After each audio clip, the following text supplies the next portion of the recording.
सत साहेब पवन दास भगत जी, आपसे थोड़ा सा एक सपने के बारे में पूछना था। आज मुझको एक सपने में गुरुजी दिखाई दिए हैं, बिल्कुल साक्षात मेरे सामने। तो मैंने उनके चरण छू के अपना माथा टेका है उनके चरणों में, और उसके बाद में मैंने प्रणाम करा है, जयकारा लगाया है, बंदी छोड़ सतगुरु रामपाल जी महाराज की जय हो। उसके बाद में पवन दास जी, आप भी भगत जी वहीं पे अपनी छोटी सी संगत में बैठे हो, सफ़ेद कुर्ता पजामा पहना हुआ है आपने, और गुरुजी ने भी सफ़ेद पजामा कुर्ता पहना हुआ है। और उसके बाद में गुरुजी ने से मैंने कहा कि गुरुजी ये भी आपका बहुत सच्चा भगत है पवन दास जी। तो गुरुजी जवाब देते हैं कि हाँ, ये मेरा बहुत अच्छा भगत है और आगे के लिए बहुत अच्छा भगत रहेगा मेरा ये।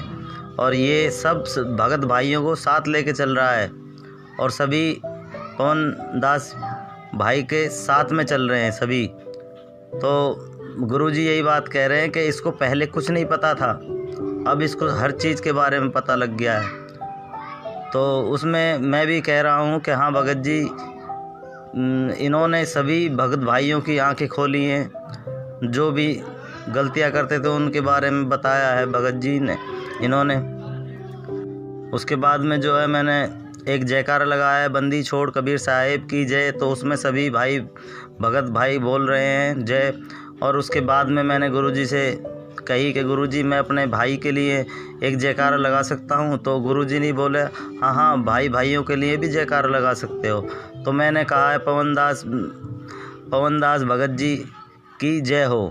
तो सभी ने जय करी है। गुरुजी प्रसन्न दिख रहे थे आपको देख के। उसके बाद में मैं आपसे गले भी मिला हूँ, आप बैठे हुए थे, बैठे बैठे मैं गले मिला हूँ आपके।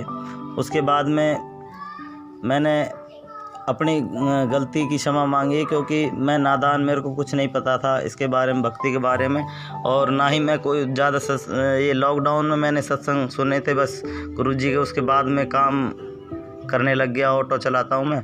उसके बाद में सत्संग तो सुन ही नहीं पाया बिल्कुल भी। तो वही मेरे बस सुबह आरती चला ली, दोपहर में और शाम को, और सतनाम भी मिल चुका था। आप ये सतनाम लेने के बाद में मेरी आपने आंखें खोली हैं कि ऐसे ऐसे नहीं करना, तो वो सब चीज़ समझ में आ गया। और आपका फेसबुक पे भी मैंने लाइक वगैरह कर रखे हैं। और मैं अब ज़्यादातर जाता नहीं हूँ वहाँ पे, और जहाँ पे नाम केंद्र सेंटर पे नहीं जाता बिल्कुल भी। पहले जाता था, एक दो बार गलतियाँ कर दी थी मैंने तो गया था। उसके बाद में जब से आपकी वीडियो सुनी है उसके बाद में मैं कभी भी नहीं गया, अब घर पे ही हूँ।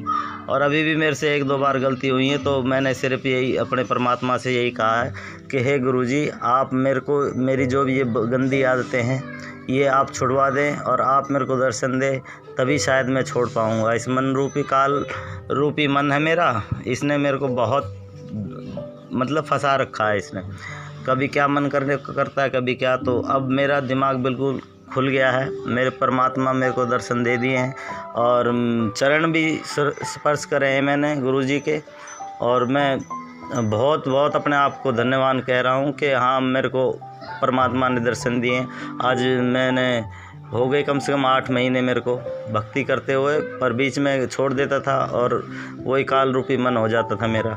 अब मैंने एकदम दृढ़ता पकड़ ली है एकदम कि अब आगे से कोई गलती नहीं करूँगा और भक्ति लगातार रेगुलर करता रहूँगा। अब पहले मेरे को नादान था, नादानी कर बैठा कई बार, तो उसके लिए मैंने प्रार्थना कर रखी है। गुरुजी से ही क्षमा मांगी है मैंने। जब से आपकी वीडियो सुनी है तब से ही मैं गुरुजी के चरणों में ही, और अपना धर्म जो है हमने ख़त्म कर दिया है। बस अब एक ही परमात्मा हमारे गुरुजी महाराज, बस इसके अलावा और कोई भी नहीं। यही मैं अपने बच्चों को नाम दीक्षा दिला रखी है, दोनों लड़कों को, तीसरा भी छोटा है, और घरवाली को भी दिला रखी, उसने भी छोड़ दी थी भक्ति। अब उसके भी मन में आ रही है कि हाँ करूँ कि नहीं करूँ, पर उसके करेगी, सब परमात्मा ठीक कर देंगे।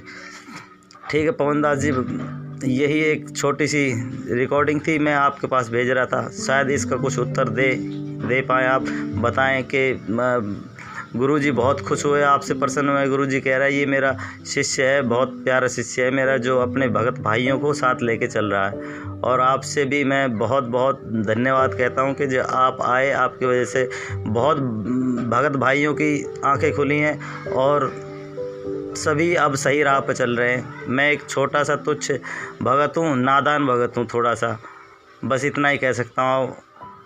और इतनी मेरे अंदर दिमाग भी नहीं है इतना जो कि मैं ज़्यादा बोल सकूं।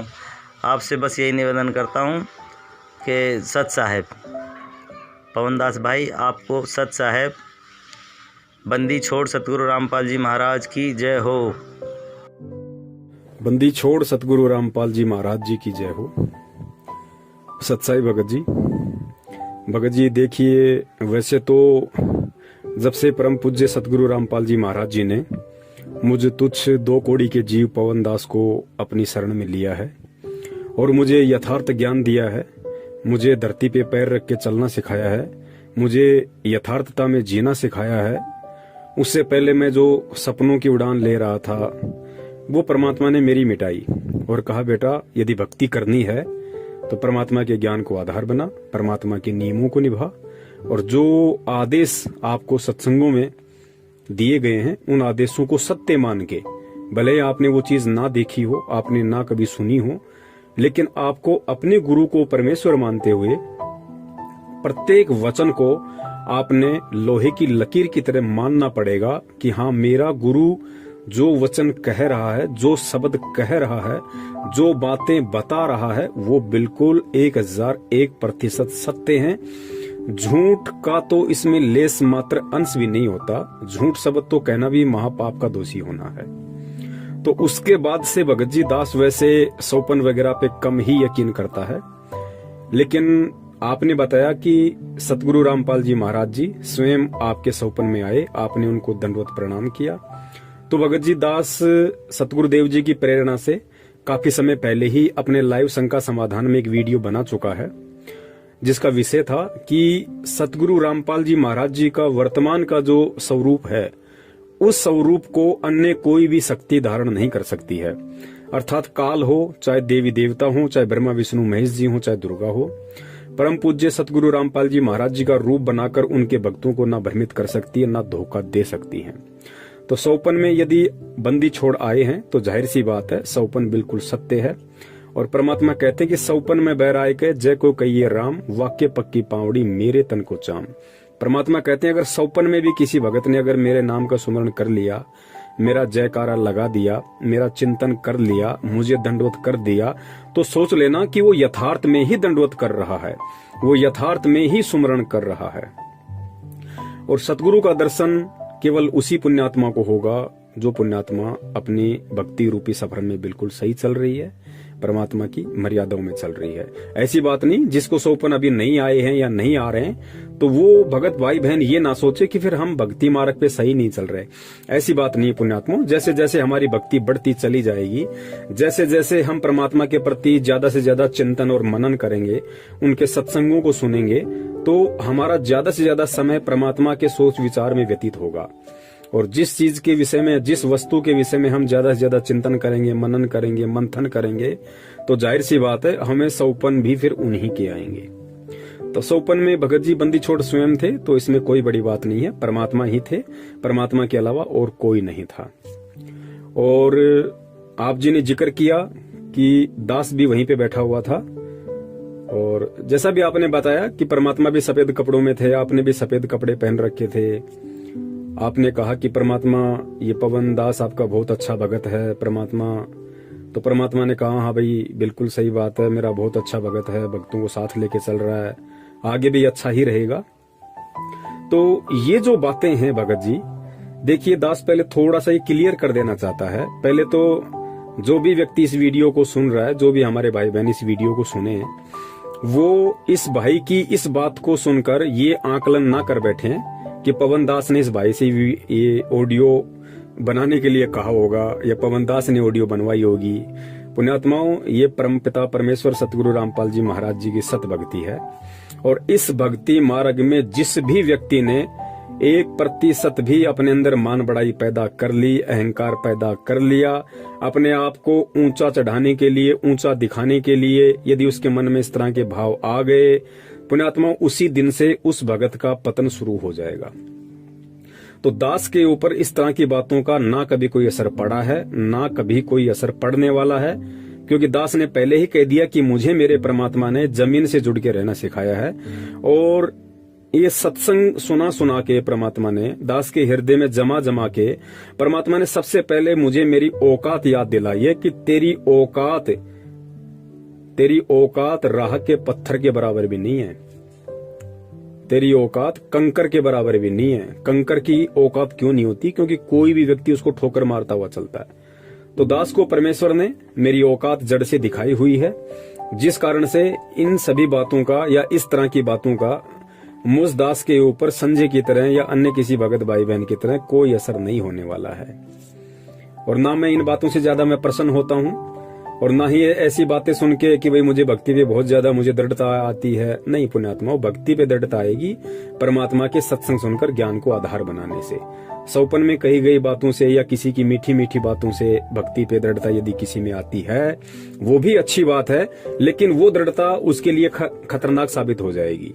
और जो सत्संग सुन के ज्ञान आधार से अपने आप को मरा हुआ समझ के जो इस भक्ति मार्ग पे दृढ़ता लाएगा, वही इस भक्ति मार्ग पे अंततः परमात्मा की उंगली पकड़ के चल पाएगा, अन्यथा संभव नहीं है। पुण्यात्मा, दास में इसका जरा सा भी श्रेय नहीं है। देखिए, आज अगर परमेश्वर ने दास को थोड़ी बहुत कोई सेवा दे रखी है, संगत को जगाने की या शंका समाधान की, भगत भाइयों को काल के प्रभाव से सचेत करने की कि वे किस किस प्रकार से काल हमारे को ठगता है, हमारी भक्ति को ठगता है, किन किन सूक्ष्म विधियों से काल परमात्मा से भगत को तोड़ने की पूरी कोशिश करता है और वर्तमान में कर भी रहा है। खुलासा भी परमात्मा ने बहुत सारा करवाया। तो ये सारी बातें यदि दास के समझ में आ रही हैं, तो पुण्यात्मा, इसमें दास का 0% भी श्रेय नहीं है। और वैसे भी भगत ने बताया वो बात बिल्कुल सत्य है, 1% भी झूठ नहीं है। भगत ने जब परमेश्वर से कहा कि मालिक, आपका जो बच्चा है पवन दास हमारी सारी संगत को जगा रहा है, तो परमात्मा ने कहा कि बेटा, पहले इसको कुछ भी नहीं पता था, लेकिन अब इसको सब कुछ मालूम पड़ गया। पुण्यात्मा, ये बात तो बिल्कुल 101% सत्य है। आज से लगभग 3-4 साल से दास सच्चाई का खुलासा संगत में कर रहा है, लेकिन ये जो शंका समाधान वाली जो शंका समाधान वाली जो सेवा परमेश्वर ने दास को पिछले 2-3 महीनों से सौंपी है प्रेरणा करके, पुण्यात्मा, इसके विषय में दास को ज्यादा नॉलेज नहीं थी बिल्कुल भी। और ना दास के मन में कभी ये विचार आया था कि इस तरह से मैं अपने भगत भाइयों की शंकाओं का निवारण करूं। कभी भी दास के अंदर ये विचार नहीं आया था, और ना ही दास में वो बुद्धि थी आज से 3-4 महीने पहले। ये हकीकत है। ठीक है, बरवाला कांड में मैं स्वयं वहां पे था, और बरवाला कांड के विषय में बहुत सारे सबूत मीडिया के माध्यम से, न्यूज़पेपरों के माध्यम से, भगत भाइयों के माध्यम से, और मैंने अपनी आंखों से जो वहां देखा बरवाला कांड के समय, उस आधार से दास बरवाला कांड का खुलासा कर रहा था कि भाई ऐसी ऐसी घटना है। और गुरुजी ने इन बातों के विषय में कभी नहीं कहा। मैनेजमेंट हमारे को जबरदस्ती इस तरीके से बहका रहा है, फुसला रहा है, और हमारे को काल की हद में लेके जा रहा है। और गुरुजी का इसमें किसी प्रकार का कोई दोष नहीं है, ना किसी प्रकार का कोई रोल है। तो उन चीजों के तो सारे सबूत परमात्मा ने दिए हुए थे, इसलिए दास बरवाला कांड को लेके भगत भाइयों को सचेत कर रहा था। लेकिन शंका समाधान की सेवा परमेश्वर दास को देंगे, ये आज से 3 महीने पहले दास को सौपन में भी ऐसा नहीं था।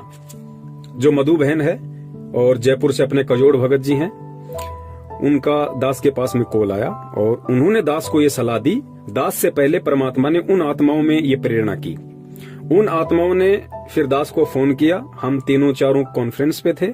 उन्होंने कहा कि भगत जी, हमारे को ऐसी प्रेरणा हो रही है कि परमात्मा अगर दया करें तो हम लोग फेसबुक पे लाइव आना शुरू करें, क्योंकि फेसबुक एक इंटरनेशनल प्लेटफॉर्म है, लाखों लोग जुड़े हुए हैं। और फेसबुक पे मैनेजमेंट ना भक्तों को डरा सकता है, ना धमका सकता है, और ना ही किसी को मालूम पड़ेगा कि कौन भगत फेसबुक पे पवन दास को देख रहा है, कौन नहीं देख रहा है। तो आप फेसबुक पे लाइव आना शुरू कीजिए, और जो भगत समाज की शंकाएं हैं आप उनको धीरे धीरे सोल्व करना शुरू कीजिए, परमेश्वर के ज्ञान आधार से, उनके आशीर्वाद से। तो दास को भी ये बात बिल्कुल सही लगी, उचित लगी, और दास ने कहा ठीक है भाई, यदि आप लोग कह रहे हैं और यदि परमात्मा की ऐसी मर्जी होगी तो दास भी अपने बंदी छोड़ से अरदास करेगा, और यदि दास को परमात्मा प्रेरणा करेंगे तो अवश्य हम सभी मिलकर इस सेवा को करेंगे। उसके बाद दास ने परमात्मा से प्रार्थना की अपने घर पे, तो परमात्मा ने ही दास को प्रेरणा की। प्रेरणा का मतलब ये नहीं होता पुण्यात्माओं कि भाई गुरुजी ने सामने आके दास को कहा कि हाँ बेटा आप ये सेवा करो, नहीं। प्रेरणा का मतलब होता है आत्मा, क्योंकि सतगुरु का तत्व ज्ञान जब जिस भी आत्मा को, जो आत्मा ग्रहण कर लेती है और जो आत्मा मर्यादा में रहती है और गुरु को भगवान मान लेती है, उसके बाद में प्रेरणा का मतलब होता है गुरु का आदेश। प्रेरणा का मतलब होता है गुरु का आदेश। वो जो भगत मर्यादा में है, जो गुरु को भगवान मान चुका है, जो गुरु को आदि से अंत मान चुका है, गुरु जी को पहले, गुरु जी को अपना अंतिम सहारा मान चुका होता है, जिसका ऊपर नीचे आगे पीछे चारों दिशाओं में सब कुछ उसका गुरु है। उसके माँ से बढ़ के उसके लिए उसका गुरु है, बाप से बढ़ के उसका गुरु है, भाई बहन रिश्तेदार बेटा बेटी काम धंधों से बढ़ के जिसने अपने गुरु को बड़ा मान लिया, उस भगत को फिर जो भी प्रेरणा होगी वो सत्य ही प्रेरणा होगी।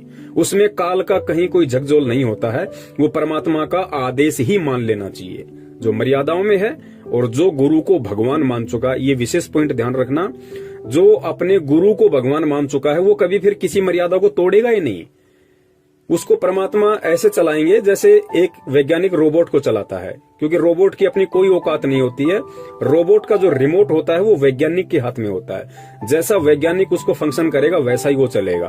तो इसी प्रकार जब भगत रोबोट बन जाएगा, अपना रिमोट अपने सतगुरु के हाथ में सौंप देगा, उसको किसी कबीर जी से मतलब नहीं है, फिर उसको सतलोक से मतलब नहीं है, उसको भगवान से मतलब नहीं है, सतलोक है या नहीं है उसको कोई मतलब नहीं है। सतगुरु उसको सार नाम देगा या नहीं देगा, उसको इसी जन्म में सतलोक भेजेगा या नहीं भेजेगा, उस भगत के लिए ये बातें कोई महत्व नहीं रखती है। उसने केवल अपने गुरु के ज्ञान की पूंछ पकड़ ली है और उसने अपने गुरु को ही अपना सर्वे सर्वा मान लिया है। तो ये गुरु के ऊपर निर्भर करता है कि गुरु कब उसको किस नाम के लायक समझेगा, गुरु कब और किस जन्म में किस समय उसको सतलोक लेके जाएगा, नहीं लेके जाएगा, इस बात की चिंता फिर उस भगत को नहीं होती, जो अपना सर्वस्व अपने गुरुदेव को सौंप देता है। और ऐसी आत्माओं का वो नुक्ता होता है। और गुरुदेव कहते हैं कि नुक्ते ऊपर रिझेगा रे तेरे करोड़ कर्म जल जाएं। यानी ऐसा नुक्ता, ऐसी कोई तेरा कर्म, ऐसा कोई तेरा पुण्य, ऐसी कोई तेरी सेवा जो तेरा नुक्ता बन जाए। नुक्ते का मतलब होता है वो पॉइंट, वो टर्निंग पॉइंट, कि गुरु उसके ऊपर प्रसन्न हो जाए, तेरे उस वचन पे, तेरी उस सेवा पे, तेरे उस कर्म पे, उसको नुक्ता कहते हैं। और कहते हैं नुक्ते ऊपर रीझेगा रे तेरे करोड़ कर्म जल जाएं। परमात्मा सब कुछ इस काल के बंधन सेकंडों में उस भगत के तोड़ के रख देता है। और ये वाणी फिर उस भगत के ऊपर लागू होती है जो इस तरीके से अपने आप को गुरु के प्रति समर्पित कर देता है। फिर परमात्मा कहते हैं कि तुम कर दो पल में पार हो जा रजा तेरी। परमेश्वर की वाणी है कि तुम कर दो पल में पार हो जा रजा तेरी। पल में परमात्मा पार कर देगा। एक हाथ यहाँ पे और दूसरा पैर वहां पे सतलोक में होगा। ना कोई त्रिकुटी, ना कोई ब्रह्मा विष्णु महेश का कर्जा, ना कोई काल का कर्जा, ना उसके 10वें द्वार पे जाके उसके सिर पे पैर रखना, ना भंवर गुफा में जाना, ना सुन में जाना, ना मानसरोवर में नहाना। परमात्मा एक पैर यहाँ तो दूसरा पैर सीधा उसका सतलोक में मिलेगा। वो होता है नुक्ता। और वो नुक्ता तभी बनता है जब ज्ञान आधार से और वास्तव में अपने हृदय से, अपनी आत्मा से एक भगत अपने गुरु को ही अपना सब कुछ मान लेता है। गुरु से बढ़कर ना उसके लिए भगवान है, ना या संसार का कोई प्राणी है, कुछ नहीं, बस सब कुछ गुरु। तो फिर परमात्मा उस आत्मा के सारे बंधन तोड़ देता है। तो ऐसी आत्मा को फिर जो भी प्रेरणा होगी वो सत प्रेरणा होगी। परमात्मा का वो सन्मुख आदेश ही मान लेना चाहिए। तो पुण्यात्माओं, जो भी भाई ने कहा है वो बातें बिल्कुल सही हैं। दास को आज से पहले बिल्कुल भी नॉलेज नहीं थी शंका समाधान के विषय में, और ना ही दास के मन में 1%। दास अपने सतगुरुदेव जी की चरणों की सौगंध खा के कहता है कि दास को शंका समाधान का जो प्रोग्राम जब से चला है, आज से 2.5-3 महीने पहले से, उससे पहले दास के दिलो दिमाग में भी नहीं थी कि आगे चल के दास शंका समाधान के लिए भी निमित्त बनेगा। बिल्कुल जैसे ही मधु बहन का फोन आया, कजोड़ भाई का फोन आया, उन्होंने दास को अवगत करवाया, तो दास ने परमात्मा से प्रार्थना की और परमात्मा ने फिर दास को प्रेरणा की कि हाँ बेटा, बिल्कुल ये आपकी सेवा बनती है भाई, ये आपकी जिम्मेदारी है, ये आप ही के भगत भाई बहन है, किसी और के नहीं है। चाहे मैनेजमेंट के पीछे फंसे हों या चाहे वैसे मनमुखी होके चल रहे हों, ये सब आपके ही भाई बहन हैं। और जो समझदार भाई होता है, जो बड़ा होता है, उसकी जिम्मेदारी बनती है, उसका उत्तरदायित्व बनता है कि वो अपने छोटे भाई बहनों को सही राह दिखाए, यदि उसको पता है तो। इस आधार से दास फिर इस शंका समाधान वाले प्रोग्राम में आना शुरू हुआ। और पुण्यात्माओं, मान बढ़ाई और अहंकार का इस भक्ति मार्ग में लेस मात्र भी स्थान नहीं है। यदि किसी ने जरा भी अपने अंदर अहंकार भाव प्रकट कर दिया, उसी दिन से वो परमात्मा से दूर है। और दास बार बार कहता है कि जैसे बहुत सारे भगत भाई कहते हैं कि पवन भगत जी, आप पे तो परमात्मा की विशेष दया है, आप परमात्मा की विशेष पुण्य आत्मा हो। ठीक है, उस भगत भाई के ऐसे विचार हो सकते हैं, ऐसे विचार आने में कोई दोष नहीं है। क्योंकि पुण्यात्मा, सबसे पहले तो हमने एक पॉइंट को क्लियर कर लेना चाहिए। जिस भी आत्मा ने सतगुरु रामपाल जी महाराज जी से नाम दीक्षा ले ली, और जो व्यक्ति 1 साल भी इस भक्ति मार्ग पे टिक गया, इस भक्ति मार्ग पे परमात्मा की भक्ति करते करते, सत्संग सुनते सुनते जिसको 1 वर्ष हो गया हो, उसके हृदय में यहाँ का ना कोई व्यक्ति गुरु का स्थान ले सकता, ना ब्रह्मा विष्णु महेश जी गुरु का स्थान ले सकते, ना काल ले सकता, ना दुर्गा ले सकती। कोई भी व्यक्ति उस भगत के हृदय में एज ए परमात्मा, एज ए गुरु प्रविष्ट नहीं हो सकता, समा नहीं सकता। चाहे वो अपनी किसी गलती से या चाहे अपने किसी माड़े कर्म से, चाहे वो भक्ति छोड़ दे, चाहे वो दूसरे पंथ में जाके अपना कोई नया गुरु बना लिया हो, लेकिन फिर भी वो परमात्मा का तत्व ज्ञान उसके अंदर, वो लहरें हमेशा हिलोरे मारती रहेंगी, उसको ढंग से जीने नहीं देंगी, उसको वो संतुष्टि, वो आत्म संतोष उसको इस दुनिया में कहीं नहीं मिलेगा।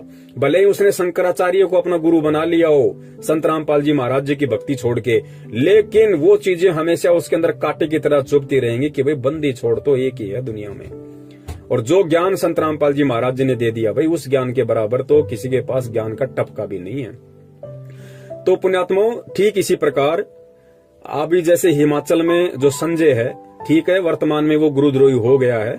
उसने स्वयं भक्तों को आशीर्वाद देना, जो हाथ की मुद्रा होती है, जैसे हमारे परमेश्वर कर सकते हैं और कोई नहीं कर सकता, लोगों को दंडवत करवाता है, 56 प्रकार के भोग लगवाता है, फिर खुद ही खाता है।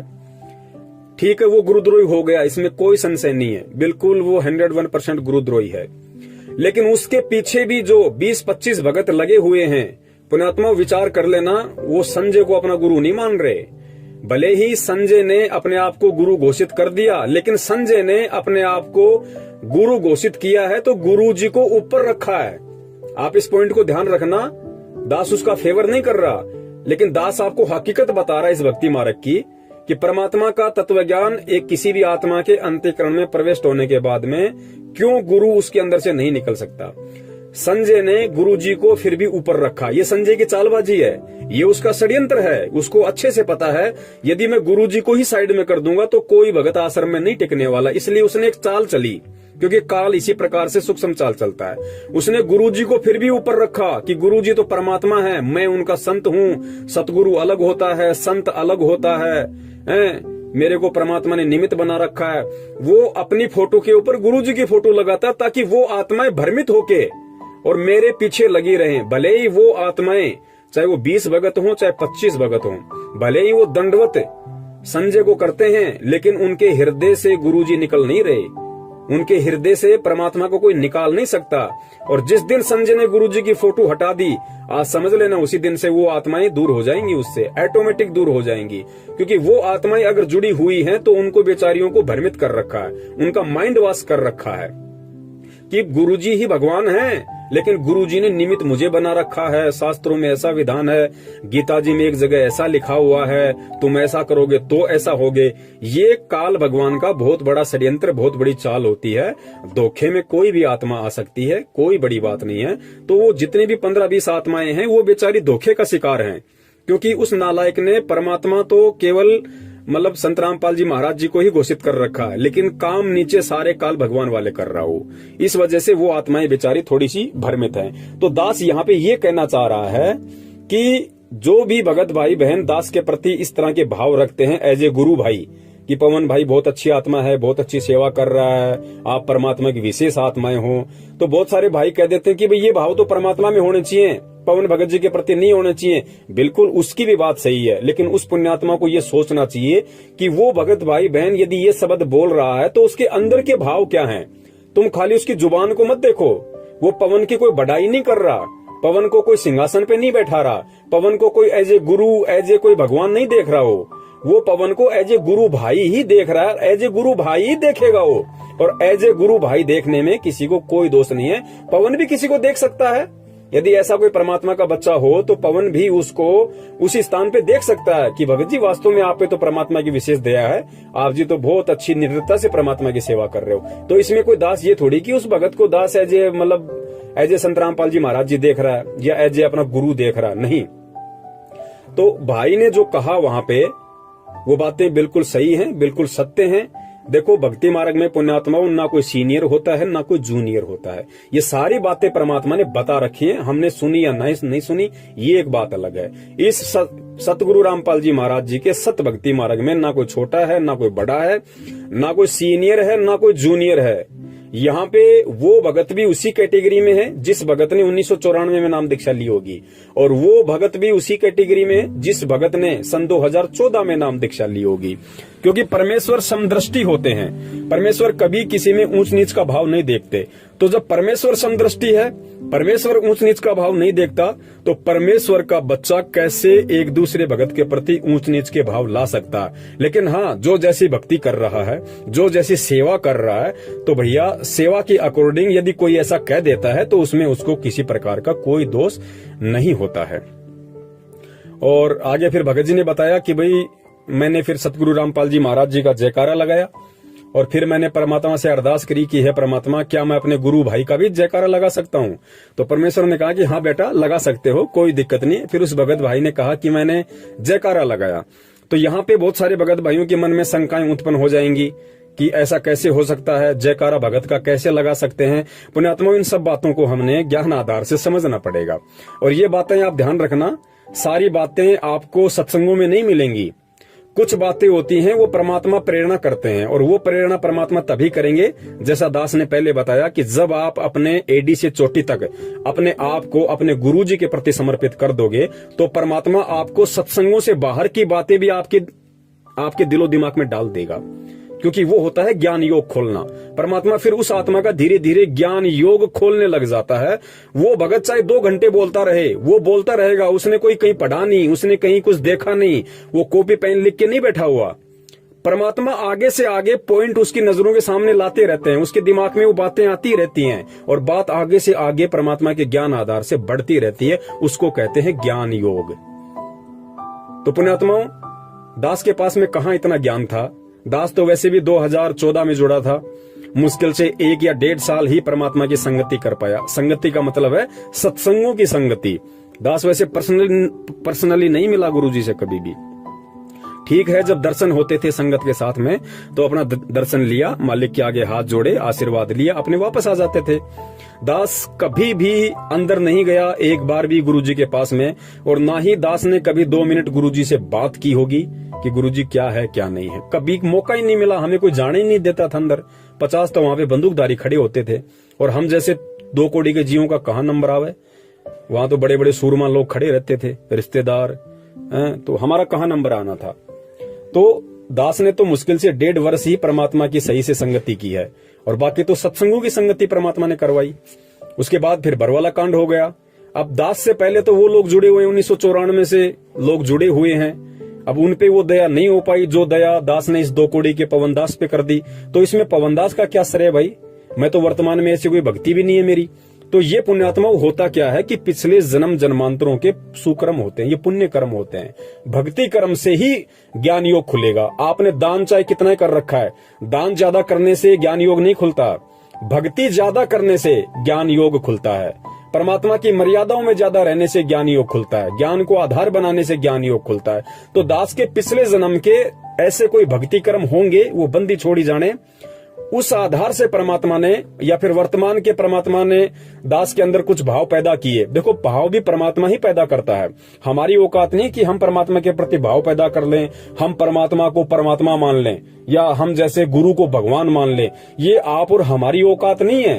परमात्मा ही सारे नुक्ते बनाता है, परमात्मा ही अंदर प्रेरणा करता है, फिर परमात्मा ही भगत के अंदर वो बातें डालता है, फिर भगत के अंदर वो भाव पैदा होते हैं, फिर वो सारी चीजें बनती हैं। तो परमात्मा ही सब कुछ करता है। और मालिक की वाणी भी है कि करे करावे साइया और मन में लहर उठावे, दादू सिर दर्जीव कर आप बगल हो जावे।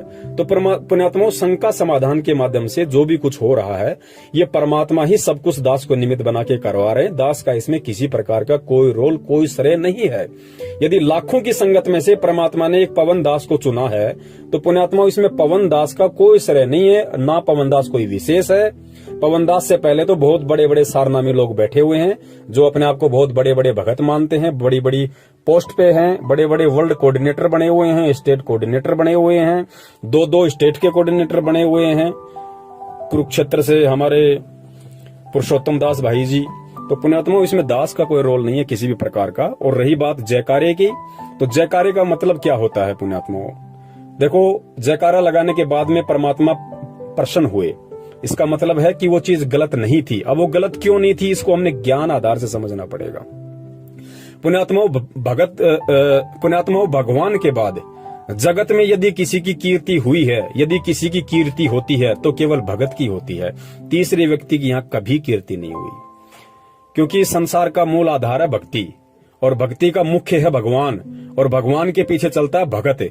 तो सबसे पहले यहाँ पे भगवान की कीर्ति होती है, भगवान की महिमा होती है, और भगवान से प्राप्त उपदेश, भगवान से प्राप्त ज्ञान, और वो भक्ति करके फिर यदि किसी की कीर्ति हुई है, किसी का यश हुआ है, दुनिया ने यदि किसी का जयकारा लगाया है, तो केवल भगत का लगाया। फिर मीराबाई के लोगों ने जयकारे लगाए, धना भगत के जयकारे लगाए, नानक जी के जयकारे लगाए, आज भी लग रहे हैं उन पुण्यात्माओं के। तो भगत के बाद में, भगवान के बाद में भगत के ही जयकारे लगते हैं। तो परमात्मा ने इस दृष्टिकोण से, क्योंकि जिस समय 54 में उस पुण्यात्मा ने गुरुजी से जो ये पूछा कि गुरुजी क्या मैं अपने भगत भाई का भी जयकारा लगा सकता हूं, तो परमात्मा अंतर्यामी होते हैं। परमात्मा को पता था कि ये अपने भगत भाई का जयकारा एज ए गुरु नहीं लगा रहा, एज ए गुरु भाई लगा रहा है, कि मेरे भाई ने मेरे ही सतगुरु से प्राप्त ज्ञान आधार से जो संगत को जगाने का काम किया है, या जिस तरीके से वो परमात्मा की सेवा कर रहा है उनके चरणों में रह के, उस आधार से वो इसका अधिकारी है। इसलिए उस भाई ने परमात्मा से इस आधार से प्रार्थना की थी। और परमेश्वर अंतर्यामी है, तो परमेश्वर ने इस बात को समझ के कहा कि हाँ भाई, एज ए गुरु भाई आप जयकारा लगा सकते हो। लेकिन पुण्यात्मा, वो 54 में ही मालिक ने उनको आदेश दिया था। वर्तमान में हमने ऐसा नहीं करना।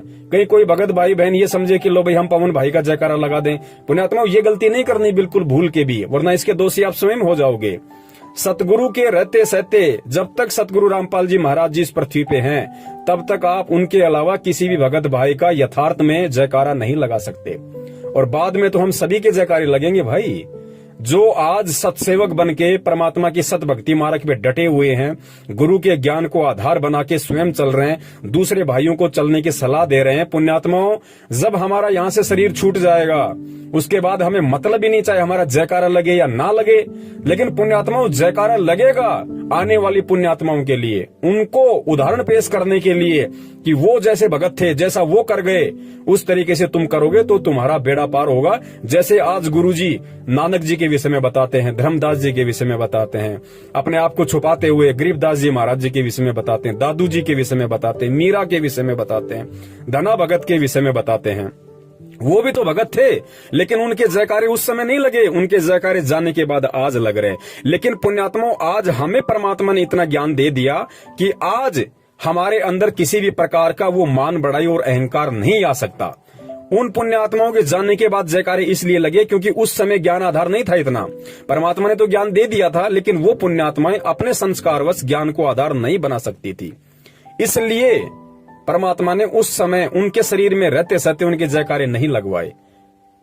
अगर उस समय उनके जयकारे लग जाते तो उस समय ज्ञान पुण्यात्माओं वो संपूर्ण परमात्मा ने मूल ज्ञान नहीं दिया था जो आज 1994 से दे रहे हैं। तो उनके अंदर कहीं न कहीं वो मान बढ़ाई आ सकती थी, कहीं न कहीं अहंकार भाव जागृत हो सकता था। लेकिन आज परमेश्वर ने पूरा पिटारा खोल दिया अपने तत्व ज्ञान का, संपूर्ण खुलासा कर दिया अपने मूल ज्ञान का। आज भी वैसे तो दास कह नहीं सकता अगर कोई 1% अगर बड़ी मुश्किल से कोई हुआ ऐसा भगत भाई बहन जिसके मन में इस तरह का दोष आ जाए तो बात अलग है, अन्यथा 99% भगत भाई बहनों के जो परमेश्वर सतगुरु रामपाल जी महाराज जी की शरण में हैं, उनके अंदर किसी भी प्रकार की मान बढ़ाई और अहंकार घर नहीं कर सकता। अब आप कहेंगे कि संजय के अंदर ऐसा क्यों हुआ? भैया संजय को पहले से ही काल ने भेजा हुआ था। संजय को जब इस पृथ्वी पे जन्म मिला तो उसको जन्म दिया काल ने, ध्यान रखना इस बात को, उसको काल ने अपना दूत बना के यहाँ पे भेजा हुआ था। जो आज वो कर्म कर रहा है उस हिसाब से दास बता रहा है। अब आप कहेंगे भगत जी काल का दूत कैसे हुआ? वो तो परमात्मा से नाम लिया, परमात्मा की भक्ति कर रहा था, बरवाला कांड की सच्चाई भी बता रहा था। भाई जब इस चीज को हमने ज्ञान से समझना पड़ेगा। कमाल को परमात्मा ने काल का विशेष दूत बताया था कि काल ने उसको विशेष रूप से इस भक्ति मार्ग को अवरुद्ध करने के लिए भेजा था। अब काल ने भी तो गुरुजी का नाम लिया था, उसने कमाल ने भी तो गुरुजी का नाम लिया था, कमाल भी तो भक्ति कर रहा था, कमाल भी तो गुरुजी का प्रचार कर रहा था। फिर आगे चल के वो काल का दूत कैसे बन गया? स्वयं गुरु बन के कैसे बैठ गए भैया? तो पुण्यात्माओं, ये समय आने पे काल के दूत अपना रंग दिखा देते हैं। जिस सेवा के लिए काल ने उनको भेजा है वो सेवा वो अपनी अवश्य करते हैं। तो काल जो संजय था वो शुरू से ही काल का दूत था, और आप और हमारा सौभाग्य जो परमात्मा ने हमें बचाया, उसके साथ रहते सहते भी परमात्मा ने बचाया। पुण्यात्मा, उसने दास को बहुत भरमाने की कोशिश की, बहुत भटकाने की कोशिश की कि तू सर्वानंद की आत्मा है, तू ऐसा है, तू वैसा है, लेकिन दास के ऊपर 1% भी इस बात का असर नहीं हुआ कि मैं सर्वानंद की आत्मा हूं तो मैं बहुत बड़ी आत्मा हूं। दास हमेशा ये सोचता था कि यदि मैं सर्वानंद की आत्मा हूं भी तो मेरे से बड़ा नीच, मेरे से बड़ा दुष्ट कोई नहीं होगा जो मैं उस समय परमात्मा को चूक गया। और यदि मैं सर्वानंद की आत्मा हूं तो मुझे अपनी उन गलतियों पर ध्यान देना चाहिए, मुझे अपनी उन कमजोरियों पर ध्यान देना चाहिए जिन कमजोरियों के चलते मैं 650 साल पहले पार नहीं हो पाया। सर्वानंद का ढोल नहीं पीटना चाहिए, मुझे अपनी उन कमजोरियों को परमात्मा से प्रार्थना कर करके याद करना चाहिए कि परमेश्वर मुझ नीच से 650 साल पहले ऐसी कौन सी मिस्टेक हो गई, ऐसी कौन सी गलती हो गई परमात्मा, जो साक्षात आप धरती पे थे आज की तरह, और आपसे ज्ञान और नाम लेने के बाद मैं सतलोक नहीं जा पाया। तब तो है फायदा। और जो अपने आप को फिर सर्वानंद या नानक समझ के फूल जाए डफ की तरह और अपने आप को पुजवाने लग जाए, फिर उससे बड़ा दुष्ट और नीच प्राणी भी दुनिया में कोई नहीं, जैसा कि संजय ने किया। तो पुण्यात्माओं, इस प्रकार हमने हर चीज को परमात्मा के ज्ञान आधार से समझना पड़ेगा। अब ये ऑडियो बनाना इसलिए भी जरूरी था क्योंकि भगत भाई ने खुद ये दास के पास ऑडियो भेजी थी और उन्होंने इस सौपन का समाधान चाहा कि भगत जी मैं कुछ ज्यादा समझ नहीं पाया, आप थोड़ा सा इसको क्लियर करो। तो सौपन ऐसे बहुत सारे भगत भाइयों को भी आते रहते हैं, तरह तरह के सौपन आते रहते हैं। तो दास तो यही निवेदन करेगा कि फालतू के सौपन पे ध्यान देना नहीं, और जिस सौपन में बंदी छोड़ सतगुरु रामपाल जी महाराज जी आपको दर्शन दें, उस सौपन को आप बिल्कुल यथार्थ माने, बिल्कुल सही माने, और फिर उस पे ज्ञान आधार से विचार विमर्श करें, चिंतन मंथन करें। और ध्यान रखना, यहाँ छोटा बड़ा कोई नहीं है, सब एक ही कैटेगरी के हैं। परमात्मा की नजर में भले ही पवनदास जो है ये सेवा कर रहा है, लेकिन इसमें पवनदास का कोई रोल नहीं है। क्या पता आज से 2 साल बाद या आज से 1 साल बाद या 1 महीने बाद परमात्मा आप जियो से वो सेवा ले ले जो सेवा पवनदास कर ही नहीं सकता, जिस सेवा के लायक पवनदास है ही नहीं। क्या पता परमात्मा आपसे वो सेवा ले ले, क्योंकि जब परमात्मा ने तोताद्री नाम के शहर में, जब इस दुनिया पे करोड़ों की संख्या में मानव शरीर वाले प्राणी थे, और उस समय परमात्मा ने वेदों के मंत्र हिंदी में और संस्कृत में केवल एक झोटे से बुलवाए। क्या उस समय परमात्मा किसी व्यक्ति से नहीं बुलवा सकते थे? लेकिन परमात्मा ने वहां पे अपने समर्थता दिखाई थी कि बंदी छोड़ क्या नहीं कर सकता। परमात्मा को जरूरी नहीं कि कोई पवनदास को निमित्त बनाए, या किसी मधु बहन को निमित्त बनाए, या किसी कजोड़ भाई को निमित्त बनाए, या जितने भी हमारे सत्सेवक भाई बहन हैं परमात्मा उन्हीं को निमित्त बनाए। ये तो हमारे कर्म बनने पुण्यात्माओं हमें सोचनी चाहिए बात तो, कि परमात्मा हम आपके ऋणी हैं, परमेश्वर हम शुक्रगुजार हैं, हम अपने आप को धन्यवाद देते हैं कि बंदी छोड़ आपने हमें इस लायक समझा, इन सेवाओं के लायक समझा जो हमारे कर्म बन रहे हैं। बाकी पुण्यात्माओं, परमात्मा तो गधे को भी निमित्त बना के चारों शंकराचार्यों को ज्ञान चर्चा में फेल करवा सकता है। तो हमने इन चीजों को भूलना नहीं चाहिए। तो यहाँ पे ना कोई पवन बड़ा है, ना कोई दूसरा भाई छोटा है, ना पवन सीनियर है, ना दूसरा भाई जूनियर है। ये परमात्मा का भक्ति मार्ग है, और ऐसे भाव किसी के अंदर आने भी नहीं चाहिए। इतना ज्ञान लेने के बाद में सेवा परमात्मा ने दे रखी है, उसके संस्कार के हिसाब से दे रखी है, इसमें उस भगत का कोई रोल नहीं है। कि सोचे कि भाई इस भगत ने ये कर लिया। भगत कुछ नहीं कर सकता, भगत पत्थर है, भगत 2 कौड़ी का जीव है, भगत की कोई औकात नहीं है। भगत ने करना होता तो पहले कर लेता ना, आज क्यों कर रहा है?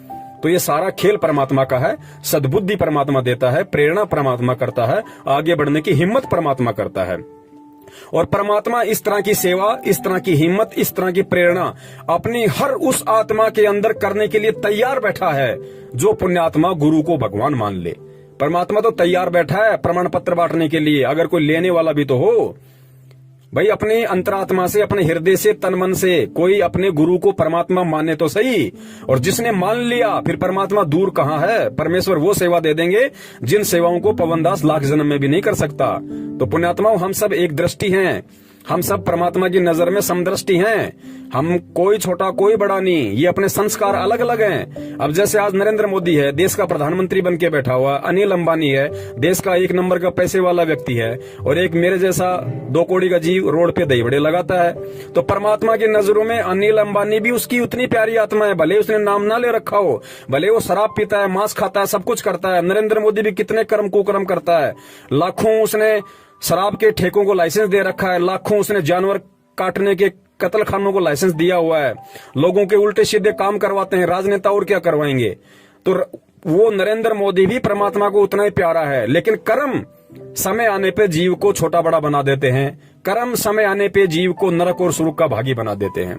तो परमात्मा की नजरों में कोई भी प्राणी, चाहे चींटी हो, चाहे सूक्ष्म जीव हो, चाहे हाथी हो, कोई भी हो, परमात्मा की नजरों में सब समदृष्टि हैं। और हमने मन में कभी भूलकर भी ये भाव नहीं लाना चाहिए कि वो आत्मा परमात्मा की विशेष आत्मा होगी। हम सभी परमात्मा की विशेष आत्माएं हैं और हम सभी को परमात्मा की विशेष आत्मा बनने का प्रयत्न करना चाहिए, यदि आज से पहले हम आपको नहीं समझ रहे हैं तो। और उसका सबसे बड़ा तरीका है, सबसे पहले परमात्मा के सत्संगों को आधार बनाओ, ज्ञान को आधार बनाओ, और फिर अपने हृदय से, अपने दिलो दिमाग से, अपनी अंतरात्मा से अपने गुरुदेव को ही अपना एडी से चोटी तक सब कुछ समझो। गुरु से बढ़कर फिर कुछ नहीं। फिर परमेश्वर वो दया कर देंगे जिसकी पुण्यात्मा हम सोच भी नहीं सकते। बंदी छोड़ सतगुरु रामपाल जी महाराज की जय हो। सत साहिब।